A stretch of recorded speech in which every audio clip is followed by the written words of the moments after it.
FIR இது வரைக்கும் எழுதலைன்னு தான் டிவிஎஸ்பி சார் சொன்னார். ஆமாம்.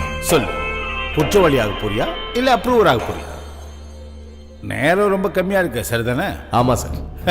பாரத் விஷனோட எக்ஸிக்யூட்டிவ் எடிட்டர் ரேணுகா கொடுத்த அந்த விஷுவலை அவளை நம்பி நீங்கள் ஒளிபரப்பிட்டீங்க.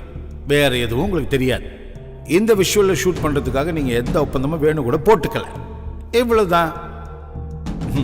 நாளையிலிருந்து பாரத் விஷன் தன்னோட ஒளிபரப்பை தொடர்ந்து நடத்தலாம். என்ன சொல்றீங்க? அவங்க எங்க இருக்காங்க? வேணும் ரேணுகாவும். அவங்க ஓடிக்கிட்டே இருக்காங்கல்ல. ஆனா அவங்களுக்கு பின்னாடி நாங்க யாரும் போகல. சாரி சார், நான் இப்பவும் அவங்கள விரட்டிக்கிட்டு தான் இருக்கேன்.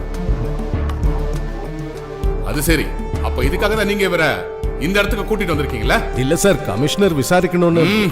சார், நான் எதுக்காக அவங்க பின்னாடி ஓடிக்கிட்டு இருக்கேன்னு